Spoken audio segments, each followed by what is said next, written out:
السلام علیکم ورحمۃ اللہ وبرکاتہ۔ کیا حال چال ہیں سب کے؟ اللہ تعالیٰ آپ کو، آپ کے پیاروں کو اپنے حفظ و مان میں رکھیں، آمین۔ اللہ کے بابرکت نام کے ساتھ اپنا آج کا سبق شروع کرتے ہیں۔ اعوذ باللہ من الشیطان الرجیم، بسم اللہ الرحمن الرحیم۔ رب اشرح لی صدری ویسر لی امری واحلل عقدۃ من لسانی یفقہوا قولی واجعل لی وزیرا من اہلی ربنا زدنا علما ربنا زدنا علما ربنا زدنا علما اللہم فقہنا فی الدین، آمین۔ آج کا ہمارا سبق سورۃ المائدہ ہے، آیت نمبر 27 نمبر آیت سے آج ہمارا سبق شروع ہو رہا ہے۔ بسم اللہ الرحمن الرحیم۔ وَاتْلُ عَلَيْهِمْ نَبَأَ ابْنَيْ آدَمَ بِالْحَقِّ۔ اے نبی صلی اللہ علیہ وآلہ وسلم، ان کو پڑھ کر سنائیے آدم علیہ السلام کے دو بیٹوں کا قصہ حق کے ساتھ۔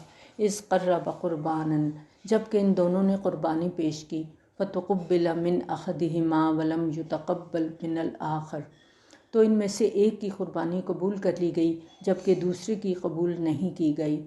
آدم علیہ السلام کے دو بیٹے حابیل اور قابیل تھے۔ حابیل بھیڑ بکریاں چراتا تھا اور قابیل کاشتکار تھا۔ ان دونوں نے اللہ کے حضور قربانی دی۔ حابیل نے کچھ جانور پیش کیے جبکہ قابیل نے اناج نذر کیا۔ حابیل کی قربانی قبول ہو گئی مگر قابیل کی قبول نہیں ہوئی۔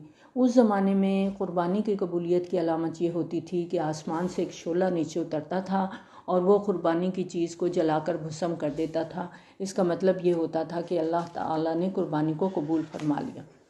قال لأقتلنک، اس نے کہا میں تمہیں قتل کر کے رہوں گا۔ قابیل جس کی قربانی قبول نہیں ہوئی تھی اب وہ حسد کی آگ میں جلنے لگا اور اس نے اپنے بھائی حابیل سے کہا کہ میں تمہیں زندہ نہیں چھوڑوں گا۔ قال انما یتقبل اللہ من المتقین، اس نے جواب دیا اللہ تو پرہیزگاروں ہی سے قربانی قبول کرتا ہے۔ حابیل نے کہا کہ بھائی جان اس میں میرا کیا قصور ہے، یہ تو اللہ تعالیٰ کا قاعدہ ہے کہ وہ صرف متقی بندوں کی قربانی ہی قبول کرتا ہے۔ لَئِن بَسَطتَ إِلَيَّ يَدَكَ لِتَقْتُلْنِی، اگر آپ اپنا ہاتھ چلائیں گے مجھ پر مجھے قتل کرنے کے لیے، مَا أَنَا بِبَاسِطٍ يَدِیَ إِلَيْکَ لِأَقْتُلَکَ، تو میں اپنا ہاتھ نہیں چلاؤں گا آپ کے قتل کرنے کے لیے، یعنی اگر ایسا ہوا تو یہ یک طرفہ قتل ہوگا، میں اس کے لیے کوئی ایفرٹ نہیں کروں گا۔ انی اخاف اللہ رب العالمین، مجھے اللہ کا خوف ہے جو تمام جہانوں کا پروردگار ہے۔ انی ارید ان تبوء باسمی و اسمک، میں چاہتا ہوں کہ میرا اور تمہارا گناہ تم اپنے ہی سر لو، فتکون من اصحاب النار، پھر تم ہو جاؤ گے جہنم والوں میں سے۔ یعنی اگر تم اس انتہا تک پہنچ گئے ہو کہ مجھے قتل ہی کرو گے تو آپ اپنے گناہوں کے ساتھ ساتھ میری خطاؤں کا بوجھ بھی اپنے سر پر اٹھائیں گے۔ ایک بے گناہ انسان کو قتل کرنے والا گویا مقتول کے تمام گناہوں کا بوجھ بھی اپنے سر اٹھا لیتا ہے۔ یعنی حابیل نے کہا کہ اگر آپ مجھے ناحق قتل کریں گے تو جو میرے گناہ ہیں ان کا وبال بھی آپ کے سر ہوگا اور میرے لیے تو کوئی گھاٹے کا سودا نہیں ہے، البتہ اس جرم کی وجہ سے آپ جہنمی ہو جائیں گے۔ وَذَلِكَ جَزَاءُ الظَّالِمِينَ، اور یہی بدلہ ہے ظالموں کا۔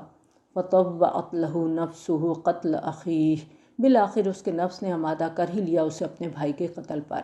یہاں آپ دیکھیں کہ اس دوران ایسے لگتا ہے کہ ضمیر کی کشمکش ہوئی، ایک طرف اللہ کا خوف، ایک طرف نیکی کا جذبہ، پھر خون کا رشتہ، لیکن دوسری طرف شیطانی ترغیب، حسد کی آگ، نفسانی خواہش کی اکساہٹ، اور آخر کار اس اندرونی کشمکش میں شیطان جیت گیا، اس کا نفس جیت گیا۔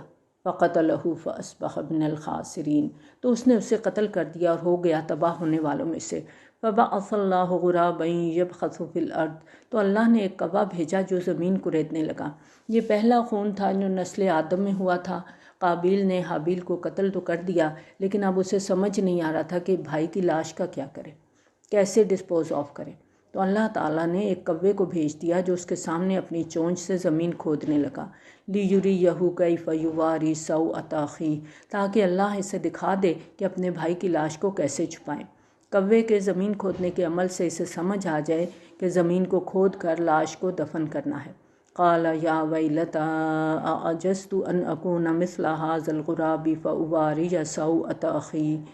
اس نے کہا ہائے میری شامت، میں اس کوے جیسا بھی نہ ہو سکا کہ اپنے بھائی کی لاش کو چھپا دیتا، یعنی افسوس مجھ پر کہ میرے اندر کوے جتنی عقل بھی نہیں تھی، یہ طریقہ مجھے خود ہی سوج جاتا۔ فاصبح من النادمین، پھر وہ بہت پشیمان ہوا۔ اس احساس پر اس کے اندر ندامت پیدا ہوئی۔ من اجل ذالک، اسی وجہ سے کتبنا علی بنی اسرائیل، ہم نے بنی اسرائیل پر یہ بات لکھ دی، یعنی تورات میں یہ بات لکھ دی۔ کون سی بات؟ انہ من قتل نفسا بغیر نفس، کہ جس نے کسی انسان کو قتل کیا بغیر کسی قتل کے قصاص کے، یعنی اگر کسی نے قتل کیا ہے اور وہ قصاص کے طور پر قتل ہوا ہے تو وہ ناحق قتل نہیں ہے۔ او فساد فی الارض، یا بغیر زمین میں فساد پھیلانے کے جرم کی سزا کے، یعنی اگر کوئی شخص ملک میں فساد پھیلانے کا مجرم ہے اور اسے اس جرم کی سزا کے طور پر قتل کر دیا جائے تو یہ بھی ناحق قتل نہیں ہوگا۔ لیکن ان صورتوں کے علاوہ اگر کسی نے کسی بے قصور انسان کا قتل کر دیا، فَكَأَنَّمَا قَتَلَ النَّاسَ جَمِيعًا، تو گویا اس نے تمام انسانوں کو قتل کیا۔ اس کا یہ فعل، جس نے کسی انسان کو ناحق قتل کیا، وہ ایسا ہی ہے جیسے اس نے پوری نوع انسانی کا خاتمہ کر دیا، اس لیے کہ اس نے قتل ناحق سے تمدن کی، معاشرت کی جڑ کاٹ دی۔ جان اور مال کا احترام تمدن کی جڑ اور بنیاد ہے۔ وَمَنْ أَحْيَاهَا فَكَأَنَّمَا أَحْيَا النَّاسَ جَمِيعًا، اور جس نے کسی انسان کی جان بچائی تو گویا اس نے پوری نوع انسانی کو زندہ کیا۔ وَلَقَدْ جَاءَتْهُمْ رُسُلُنَا بِالْبَيِّنَاتِ، اور ان کے پاس ہمارے رسول آئے واضح نشانیاں لے کر۔ ثُمَّ إِنَّ كَثِيرًا مِّنْهُمْ بَعْدَ ذَلِكَ فِي الْأَرْضِ لَمُسْرِفُونَ، لیکن اس کے باوجود ان میں سے بہت سے لوگ زمین میں زیادتیاں کرتے پھر رہے ہیں۔ اب آگے آیت محاربہ آ رہی ہے جو اسلامی قوانین کے لحاظ سے بہت اہم آیت ہے۔ محاربہ یہ ہوتا ہے کہ اسلامی ریاست میں کوئی گروہ فتنہ فساد مچا رہا ہے، دہشت گردی کر رہا ہے، خون ریزی، قتل و غارت کر رہا ہے، رہزنی ڈاکہ زنی کر رہا ہے، گینگ ریپ ہو رہے ہیں، تو اس آیت میں ایسے لوگوں کی سزا بتائی جا رہی ہے۔ انما جزاء الذین یحاربون اللہ ورسولہ، یہی سزا ہے ان لوگوں کی جو لڑائی کرتے ہیں اللہ اور اس کے رسول سے، یعنی اسلامی ریاست کی عملداری کو چیلنج کرتے ہیں، اس کے خلاف جاتے ہیں۔ وَيَسْعَوْنَ فِي الْأَرْضِ فَسَادًا، اور زمین میں فساد پھیلاتے پھرتے ہیں۔ أَن يُقَتَّلُوا، یہ کہ انہیں قتل کیا جائے، یعنی انہیں عبرتناک سزا دی جائے۔ او یصلبوا، یا انہیں سولی پر چڑھا دیا جائے۔ او تقطع ایدیہم وارجلہم من خلاف، یا ان کے ہاتھ اور پاؤں مخالف سمتوں میں کاٹ دیے جائیں، یعنی ایک طرف کا ہاتھ اور دوسری طرف کا پاؤں کاٹا جائے۔ او ینفوا من الارض، یا انہیں ملک بدر کر دیا جائے۔ ذالک لہم خزی فی الدنیا، یہ ان کے لیے دنیا کی زندگی کی رسوائی ہے۔ ولہم فی الآخرۃ عذاب عظیم، اور آخرت میں ان کے لیے بہت بڑا عذاب ہے۔ الا الذین تابوا من قبل ان تقدروا علیہم، سوائے ان کے جو توبہ کر لیں اس سے پہلے کہ تم ان پر قابو پاؤ، یعنی پکڑے جانے سے پہلے اگر ایسے لوگ توبہ کر لیں تو رعایت کی گنجائش ہے، لیکن جب پکڑ لیے گئے ہیں تو پھر سزاوار ہوں گے، پھر توبہ کا دروازہ بند ہو گیا۔ فَاعْلَمُوا أَنَّ اللَّهَ غَفُورٌ رَحِيمٌ، پس جان لو کہ اللہ تعالیٰ مغفرت فرمانے والا ہے۔ یا ایھا الذین آمنوا اتقوا اللہ وابتغوا الیہ الوسیلہ، اے اہل ایمان اللہ کا تقوی اختیار کرو اور اس کی جناب میں اس کا قرب تلاش کرو۔ یہاں پر لفظ وسیلہ آیا ہے، اردو میں یہ لفظ ذریعہ کے معنی میں استعمال ہوتا ہے، یعنی کسی تک پہنچنے کا کوئی ذریعہ، سفارش کے لیے کسی کو وسیلہ بنا لینا، لیکن عربی زبان میں وسیلے کا مطلب ہے قرب۔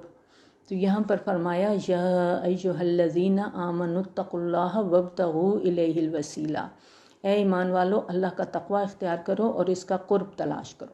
تقوی کے معنی ہے اللہ کے غضب سے، اللہ کی ناراضگی سے، اللہ کے احکامات کو توڑنے سے بچنا، جبکہ قرب الہی کی طلب ایک مثبت کام ہے کہ اللہ کے نزدیک سے نزدیک تر ہوتے چلے جاؤ۔ اور اللہ کے قرب کا ذریعہ کیا ہوگا؟ وَجَاهِدُوا فِي سَبِيلِهِ لَعَلَّكُمْ تُفْلِحُونَ، اور اس کی راہ میں جہاد کرو تاکہ تم فلاح پا جاؤ۔ بالکل واضح بات ہے کہ اللہ کا قرب حاصل کرنے کے لیے جہاد کرو، اور اس کے لیے تقوی لازمی شرط ہے، یعنی پہلے جو حرام چیزیں ہیں ان سے اپنے آپ کو بچاؤ، جن چیزوں سے روک دیا گیا ہے ان سے رک جاؤ، اللہ کی نافرمانی سے باز آ جاؤ، پھر اس کا تقرب حاصل کرنا چاہتے ہو تو اس کی راہ میں جد و جہد کرو، کوشش کرو، ایفرٹ کرو، جو میکسیمم ایفرٹ کر سکتے ہو وہ کرو کہ اللہ کا قرب ملے۔ یقیناً وہ لوگ جنہوں نے کفر کیا، اگر ان کے پاس وہ ساری دولت ہو جو کہ زمین میں ہے، کل کی کل، اور اس کے ساتھ اتنی ہی اور بھی ہو، اور وہ چاہیں کہ اس کے ذریعے سے فدیہ دے کر چھوٹ سکیں قیامت کے دن کے عذاب سے، ما تقبل منہم، تو ان سے ہرگز قبول نہیں کیا جائے گا، وَلَهُمْ عَذَابٌ علیم، اور ان کے لیے دردناک عذاب ہے۔ یعنی جو کوشش آج اس دنیا میں رہ کے تم کر سکتے ہو وہ کرو، جب فیصلہ ہو جائے گا، حساب کتاب کا دن آ جائے گا، تم ساری دنیا کی دولت بھی دینا چاہو گے تو تم عذاب سے اپنے آپ کو بچا نہیں سکو گے۔ یریدون ان یخرجوا من النار وما هم بخارجین منہا، وہ چاہیں گے کہ آگ سے کسی طرح نکل جائیں لیکن نکل نہیں پائیں گے۔ اب دیکھیں دنیا میں کہیں کوئی حادثہ ہو جاتا ہے، بلاسٹ ہو جاتا ہے، کہیں کوئی آگ لگ جاتی ہے تو لوگ بھاگتے ہیں باہر کی طرف، اور ان کو باہر کو نکلنے کا راستہ بھی ملتا ہے۔ لیکن جہنم ایک ایسی چیز ہے، جہنم کی آگ ایک ایسی جگہ ہے کہ وہاں نکلنا چاہیں گے لیکن نکل نہیں پائیں گے۔ وَلَهُمْ عَذَابٌ مُقِيمٌ، اور ان کے لیے قائم رہنے والا عذاب ہے، یعنی یہ عذاب دائمی قائمی ہوگا جو ان کو دیا جائے گا۔ اور چور خواہ مرد ہو یا عورت، ان دونوں کے ہاتھ کاٹ دو، یہ بدلہ ہے ان کے کرتوت کا، اور عبرتناک سزا ہے اللہ تعالیٰ کی طرف سے۔ چور کی یہاں پر سزا بتائی جا رہی ہے، یہ حد نافذ کر دی گئی چوری کی۔ حدود اور تعزیرات کے فلسفے کو سمجھنا بہت ضروری ہے، اور اس کے لیے یہ جو لفظ ہے نکالم من اللہ، ابھی ہم نے پڑھا، یہ بڑا اہم ہے۔ قرآن مجید میں تعزیرات اور حدود کے سلسلے میں یہ لفظ اکثر استعمال ہوا ہے، یعنی اگر سزا ہوگی تو عبرتناک ہوگی۔ اور اسلام کے اندر شہادت کا قانون یعنی گواہیوں کا قانون بہت سخت رکھا گیا ہے، ذرا سا بھی شبہ ہو تو اس کا فائدہ ملزم کو دے دیا جاتا ہے۔ اس لحاظ سے سزا کا نفاذ آسان نہیں ہے، لیکن اگر تمام مراحل طے کر کے جرم پوری طرح ثابت ہو جاتا ہے تو پھر اسے ایسی سزا دی جائے کہ ایک شخص کو سزا ملے اور لاکھوں لوگوں کی آنکھیں کھل جائیں، تاکہ آئندہ کسی کو جرم کرنے کی ہمت نہ ہو۔ یہ ہے اسلامی سزاؤں کا اصل مقصد، اور یہ دراصل وہ طریقہ ہے جس کے سبب معاشرے سے برائی کا خاتمہ کرنا ممکن ہے۔ واللہ عزیز الحکیم، اللہ زبردست ہے، حکمت والا ہے، اللہ کے احکامات حکمت پر مبنی ہیں، اور وہ عزیز ہے، غالب ہے، نافرمانوں پر غلبہ رکھنے کی پوری قدرت رکھتا ہے۔ فمن تاب من بعد ظلمہ واصلح فإن اللہ یتوب علیہ، تو جس نے بھی توبہ کر لی اپنے اس ظلم کے بعد اور اصلاح کر لی تو اللہ ضرور قبول کرتا ہے اس کی توبہ کو۔ ان اللہ غفور الرحیم، یقیناً اللہ غفور ہے، رحیم ہے۔ لیکن یہ بات ذہن میں رہے کہ اس توبہ سے جرم کی سزا دنیا میں ختم نہیں ہوگی، یہ دنیا کا جرم ہے اور اللہ کی طرف سے یہ گناہ ہے، تو جرم کی سزا دنیا میں ملے گی، گناہ کی سزا اللہ تعالیٰ نے دینی ہے۔ جو سچی توبہ کرے گا، آئندہ نہ کرنے کا عہد کرے گا، اللہ تعالیٰ معاف فرما دے گا، لیکن اگر وہ توبہ نہیں کرے گا تو آخرت میں سزا ضرور ملے گی۔ الم تعلم ان اللہ لہ ملک السماوات والارض، کیا تم نہیں جانتے کہ اللہ ہی کے لیے ہے آسمانوں اور زمین کی بادشاہی؟ یعذب من یشاء ویغفر لمن یشاء، وہ سزا دے گا جس کو چاہے گا اور بخش دے گا جس کو چاہے گا۔ واللہ علی کل شیء قدیر، وہ اللہ تعالیٰ ہر چیز پر قادر ہے۔ اب آگے جو ذکر آ رہا ہے وہ لوگ جو دوغلی پالیسی پر کاربند تھے، اور ان میں منافقین بھی تھے اور اہل کتاب بھی تھے، اور منافقین اہل کتاب میں سے بھی تھے جن کا میلان اسلام کی طرف بھی تھا اور چاہتے تھے کہ مسلمانوں میں شامل رہیں، لیکن اپنے ساتھیوں کو بھی چھوڑنے پہ تیار نہیں تھے۔ تو یہ لوگ گویا مذبذبین بین ذالک کی مثال تھے کہ دونوں طرف کے لوگ تھے۔ یا ایھا الرسول لا یحزنک الذین یسارعون فی الکفر، اے نبی صلی اللہ علیہ وآلہ وسلم، یہ لوگ آپ کے لیے باعث رنج نہ ہوں جو کفر کی راہ میں بہت بھاگ دوڑ کر رہے ہیں، ان لوگوں میں سے جو اپنے منہ سے تو کہتے ہیں ہم ایمان رکھتے ہیں مگر ان کے دل ایمان نہیں لائے۔ نبی صلی اللہ علیہ وآلہ وسلم سے کہا جا رہا ہے کہ ان کی سرگرمیوں، ان کی بھاگ دوڑ سے آپ غمگین نہ ہوں، رنجیدہ خاطر نہ ہوں۔ وَمِنَ الَّذِينَ هَادُوا، اور اسی طرح کے لوگ یہودیوں میں سے بھی ہیں، یہ بڑے غور سے سنتے ہیں جھوٹ کو، اور یہ سنتے ہیں کچھ اور لوگوں کی خاطر جو آپ کے پاس نہیں آتے۔ یعنی ایک تو یہ لوگ اپنے شیاطین کی جھوٹی باتیں بڑی توجہ سے سنتے ہیں، جیسے ہم نے سورۃ بقرہ کی آیت نمبر 14 میں پڑھا تھا کہ جب یہ اہل ایمان سے ملتے ہیں تو کہتے ہیں ہم بھی ایمان رکھتے ہیں، اور جب علیحدگی میں ہوتے ہیں اپنے شیطانوں کے پاس تو کہتے ہیں ہم تو آپ کے ساتھ ہیں، ہم تو ان لوگوں سے مذاق کر رہے ہیں۔ پھر یہ لوگ ان کی طرف سے جاسوس بن کے مسلمانوں کے پاس آتے ہیں کہ یہاں سے سن گن لیں اور ان کو رپورٹ دے سکیں کہ آج نبی صلی اللہ علیہ وآلہ وسلم نے یہ اور یہ کہا، آج نبی صلی اللہ علیہ وآلہ وسلم کی مجلس میں فلاں معاملہ ہوا، یہ جو فرمایا نا سماعون لقوم آخرین، یعنی دوسری قوم کے لوگوں کی باتوں کو بڑی توجہ سے سنتے ہیں، انہیں رپورٹ کرنے کے لیے جاسوسی کی حیثیت سے ان محفلوں میں جاتے ہیں۔ ان کے جو لیڈر اور شیاطین تھے وہ خود نہیں آتے تھے، یہ جو درمیان کے لوگ تھے یہ نبی صلی اللہ علیہ وآلہ وسلم کی محفل میں آتے اور ان کے ذریعے سے جاسوسی کا سارا معاملہ چلتا۔ وہ کلام کو پھیر دیتے ہیں اس کی جگہ سے، اس کا موقع محل معین ہو جانے کے بعد وہ کہتے ہیں اگر تمہیں یہی فیصلہ مل جائے تو قبول کر لینا، اور اگر یہ فیصلہ نہ ملے تو کنی کترا جانا۔ یہ اہل کتاب کے سرداروں کو اگر کسی مقدمے کا فیصلہ مطلوب ہوتا تھا تو اپنے لوگوں کو نبی صلی اللہ علیہ وآلہ وسلم کے پاس بھیجتے اور انہیں پہلے ہی بتا دیتے، اگر فیصلہ اس طرح کا ہو تو مان لینا ورنہ رد کر دینا۔ مدینہ منورہ میں اسلامی ریاست اور پورے طور پر ہمہ گیر اسلامی حکومت جو تھی وہ فتح مکہ کے بعد قائم ہوئی تھی، اور یہ جو صورتحال ہے یہ فتح مکہ سے پہلے کی تھی، ورنہ کسی بھی ریاست میں دوہرا عدالتی نظام نہیں چل سکتا۔ یہی وجہ تھی کہ یہ لوگ جب چاہتے تھے اپنے فیصلوں کے لیے نبی صلی اللہ علیہ وآلہ وسلم کے پاس آ جاتے، جب چاہتے کسی اور کے پاس چلے جاتے، گویا بیک وقت دو متوازی نظام چل رہے تھے، اس لیے وہ یہ کہنے کی جرأت رکھتے تھے کہ یہ فیصلہ ہوا تو قبول کر لینا ورنہ نہ ماننا۔ فرمایا وَمَن يُرِدِ اللَّهُ فِتْنَتَهُ وَلَن تَمْلِكَ لَهُ مِنَ اللَّهِ شَيْئًا، اور جس کو اللہ ہی نے فتنے میں ڈالنے کا ارادہ کر لیا ہو تم اس کے لیے اللہ کے مقابلے میں کچھ بھی اختیار نہیں رکھتے۔ یہ وہ لوگ ہیں کہ جن کے دلوں کو اللہ نے پاک کرنا چاہا ہی نہیں، ان کے لیے دنیا میں بھی رسوائی ہے اور آخرت میں بھی ان کے لیے بہت بڑا عذاب ہے۔ سماعون للکذب، یہ خوب سننے والے ہیں جھوٹ کو، اکالون للسخط، اور خوب کھانے والے ہیں حرام کو۔ فَإِن جَاءُوكَ، پھر اگر یہ آپ صلی اللہ علیہ وآلہ وسلم کے پاس اپنا کوئی مقدمہ لے کر آئیں، فَاحْكُم بَيْنَهُمْ أَوْ أَعْرِضْ عَنْهُمْ، تو نبی صلی اللہ علیہ وآلہ وسلم کو اختیار دیا گیا کہ آپ ان کے درمیان فیصلہ کر دیں یا ان سے اعراض کریں۔ یعنی اللہ تعالیٰ کی طرف سے نبی صلی اللہ علیہ وآلہ وسلم کو اختیار دیا جاتا ہے کہ آپ چاہیں تو ان کا مقدمہ سنیں اور فیصلہ کر دیں، چاہیں تو مقدمہ لینے سے ہی انکار کر دیں کیونکہ ان کی نیت درست نہیں ہوتی اور وہ آپ صلی اللہ علیہ وآلہ وسلم کا فیصلہ لینے میں سنجیدہ نہیں ہوتے، لہٰذا ایسے لوگوں پر اپنا وقت ضائع کرنے کی ضرورت نہیں ہے۔ لیکن یہ بھی اندیشہ تھا کہ وہ پروپیگنڈا کریں گے کہ دیکھیں جی ہم تو نبی صلی اللہ علیہ وآلہ وسلم کے پاس مقدمہ لے کر گئے تو یہ کیسے نبی ہیں کہ یہ مقدمے کا فیصلہ کرنے کو ہی تیار نہیں۔ تو اس سلسلے میں نبی اللہ تعالیٰ کی طرف سے نبی صلی اللہ علیہ وآلہ وسلم کو اطمینان دلایا جا رہا ہے کہ آپ اس کی پرواہ نہ کریں۔ فَإِن تُعْرِضْ عَنْهُمْ فَلَن يَضُرُّوكَ شَيْئًا، اگر آپ ان سے اعراض کریں گے تو وہ آپ کو کوئی نقصان نہیں پہنچا سکیں گے، یعنی ان کے مخالفانہ پروپیگنڈے سے آپ کو فکر مند ہونے کی ضرورت نہیں ہے۔ فَإِن حَكَمْتَ فَاحْكُم بَيْنَهُمْ بِالْقِسْطِ، اور اگر آپ صلی اللہ علیہ وآلہ وسلم فیصلہ کریں تو ان کے درمیان انصاف کے مطابق فیصلہ کریں، یقیناً اللہ تعالیٰ انصاف کرنے والوں کو پسند کرتا ہے۔